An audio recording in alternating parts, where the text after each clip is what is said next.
Don't allow your personal expectations for what your future will look like to overshadow what God's plan and his path for your own life will be. Let me dive into that a little more. I think that, it's only natural for us as humans to start to create a framework for what our future looks like. And I think that it's very easy for us to become so enamored and so um like hyper fixated on what that future looks like that we can be completely missing what God is doing to lead us another way. Now, that's not to say that, the plans that you make and the goals that you set and the preparation that you take for this future that you have isn't completely in line for what God has for you. But I think that we can very easily take hold of those expectations that we have and completely disregard the things that God is doing in our lives to lead us in a different way. You know, if we become super just attached to a specific future that we're looking for or that we're striving towards, it's really easy to not see God trying to tell you that, like, hey, maybe I need you here, or maybe you should be here doing this thing, or um, not necessarily following his perfect plan for your life. Right now, if we're actually seeking Christ and if we're living to honor and glorify him, then I think it'd be a little easier for us to notice these things, notice when we're kind of butting heads with God. But, I think it's Psalm 37:4, right? Psalm 37:4 says, "Take delight in the Lord, and he will grant you your heart's desires."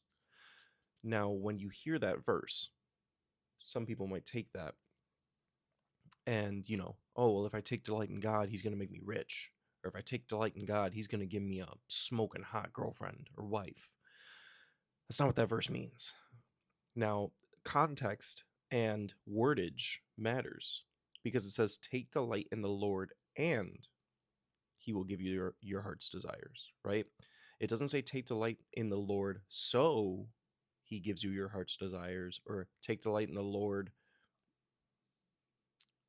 because he will give you your heart's desires. No, it's telling you take delight in the Lord and he will do this, right? It's not taking delight in the Lord knowing that, oh, well, if I take delight in the Lord, he's going to give me this thing that I want, right? Because first off, the thing that when it says your heart's desires, it's not talking about a desire of the flesh, right? It's not take delight in the Lord so he can give you an abundance of alcohol to drink, or take delight in the Lord so you can go up to any woman and do things you shouldn't be doing with them. No, it's desires of your heart, true good desires of your heart. If your heart is in a true good place, if you're taking delight in the Lord, right? Taking that first part of that verse, and if you're truly doing that, taking delight in the Lord, the desires of your heart are going to align with taking delight in the Lord. You can't look at that verse from a fleshly, worldly point of view and be like, oh, okay, well, I'll just pray to God every now and then I'll get that boat that I want or that sports car that I'm desiring to have. It's not what I mean there. But if you're taking delight in the Lord, you're walking on his path as well. And when you're walking on his path, your desires inherently change as a human being, right? It can go from this worldly thing to that worldly thing, flipping it over to these spiritual things, right? You might desire to start a ministry, or your talents and the gifts that has given you will like be more prominent in your life. So then you could be like, well, I have this gift and I want to do this with this gift, and you're taking delight in the Lord and he's blessing you by showing you the cultivation of you're taking delight in him. And now he's like, okay, well, now like look at the fruits of what you've done, and now you can finally utilize that gift. Like, yeah, I do believe that if there is a scripture says, he who finds a wife finds a good thing, right? Uh oh my gosh, why am I blanking? um Bear fruit and multiply, that's not the right word. You know what I'm talking about. Like to bear children, to multiply. If those are strong desires in your heart to get married, to have a family, to multiply, those are things that, I believe can fall in line with that. If you've had a strong desire in your heart for marriage, or if you have a strong desire in your heart to have children, that's something I could see falling in line with, like, to take delight in the Lord and he'll give you the desires of your heart.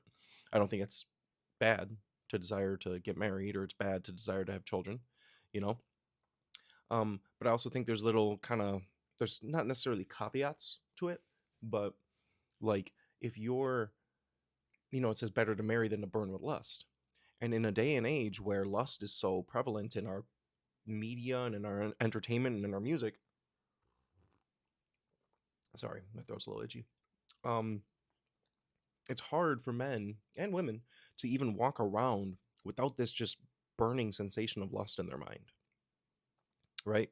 So there are certain things that I think inherently we desire that do fall in line with grant you the desires of your heart, right? But then I think there are also fleshly things that we struggle with person by person.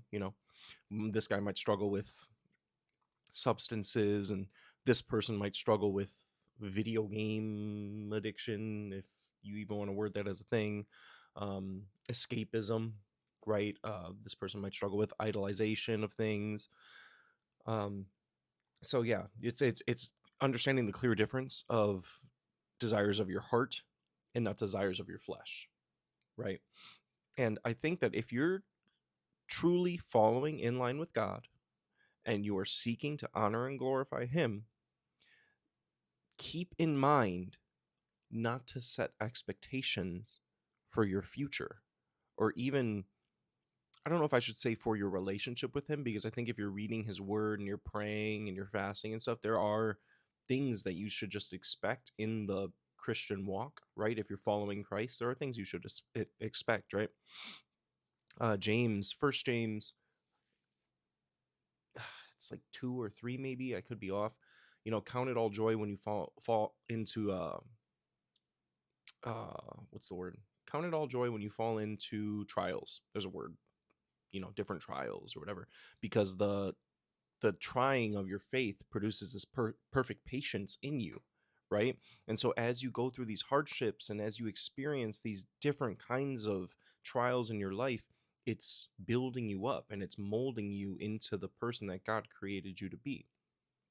And so it's this taking delight in him, it's this development of faith, it's this development of trust, the molding process, right? It's utilizing the skills and the tools and the gifts that he gave you. It's knowing that throughout all temptation that you might have, he's given you a way out.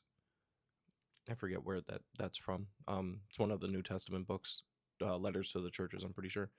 Um, but encapsulating all of this, I feel like my mind is so all over the place today. I don't have a clear thought, but I just wanted to rip it off the dome. Um, but yeah, I think the big picture here is just don't set expectations for your future, especially when you're walking with Christ, because if you're setting expectations, who knows what you're missing in front of you today. Doesn't mean don't set goals. It doesn't mean don't plan, right? But you should always be looking for where God is leading you in every aspect of your life. Because if I am like in like 5 years, I'm going to, be here with X partner and have this many kids and at this job, living in this situation. But what if God's like, that's not at all what I have in store for you in 5 years from now? Could be in 10, some of that stuff, not all of it. Who knows? Right? But let God lead, right? You follow, right? Let God plan, you schedule. I like that. Don't be consumed or idolize things that might not even happen in your life. Because when you start doing that, you start straying away and you start taking control, right? You're in the passenger seat. Let Christ drive the car. Okay. And while you're in the passenger seat, yeah, you have the navigation up. You see, the next road to take. You don't know where it's going to end up, but you're like, oh, I got to turn. You're going to have to turn right here.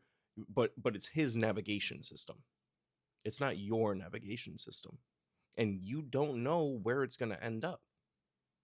You know, God ultimately knows the pinnacle, the peak, the final destination of your life. And it's tough. It's tough to kind of just release that control because we want to control everything and we want to be in a place where we feel like we have the power, and I think that's where true surrender comes, and that is kind of in line with taking delight in the Lord. Because if you're taking delight in the Lord, if you find joy in spending time with him and you're seeking to please him in everything that you do, um then that stuff, that surrender becomes easier, right? That lust for power fades. you know when we're talking about lust for things, if it's women, power, money, status, the more you feed, imagine it's like a little creature that's like next to you at all times that you can't really see. The more you feed that creature, the bigger it gets and the harder it is to control. Like if it's on a leash or something attached to your hip or something, you want to starve that creature, right? I feel like we're touching on all kinds of stuff today in this video, but it is what it is. Lust. If you struggle with corn, right, and you're continuously going on the sites and doing the thing, the creature's getting more fed, more fed, more fed, more fed, bigger, bigger, harder to control, harder to control. But you got to starve the creature, and the creature starts to get smaller and smaller and smaller, and it's easier to control, right?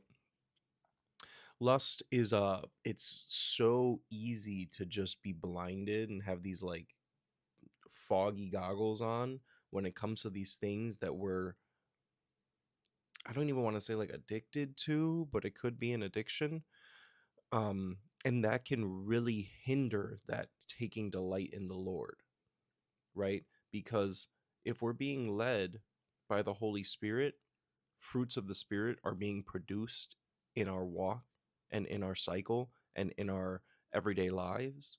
So we have to look at that, take delight in the Lord, right? Take delight in the Lord, and then look at your choices that you're making and look at the things that you put your faith into, right? The things that you're idolizing, the things that you're putting above God, the things that you're taking delight in above God, right? Now, some of this stuff is easier said than done, but I think just keeping in mind that you don't have to have everything figured out. You don't have to feel as though the path that you're going to is this, you know, unreachable goal. Because if you're on God's path for you, he wants you to get there. He wants you to get to the end goal. And so if you're just trusting in him and you're seeking him out, then you're on the road to that goal. You just got to stay on the road. Don't allow yourself to take side streets. Don't allow yourself to take a shortcut, to take a detour. No, he has you on a path. Just stay on that path and you'll reach the end goal that he has for you.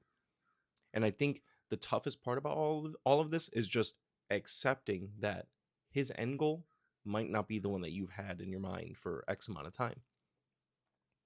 Pray on it. Pray on it. Do a little fast, 24-hour fast, right? But pray about it before. Pray about everything that, I talk about. I want you guys to take that which is good, you know?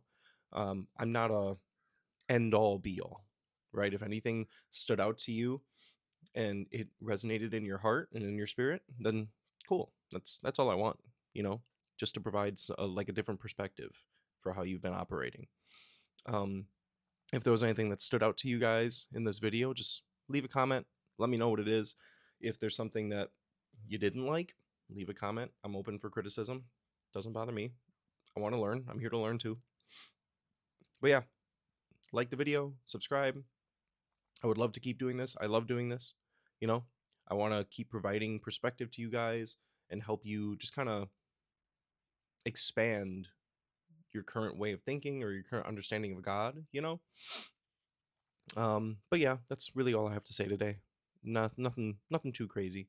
Just don't let your expectations overshadow the things God is doing to lead you in his path. Because you never know where that's going to be, but it's the perfect path and it's the perfect plan. I'll see you guys next time. I appreciate you watching. Love you all. Take care. God bless.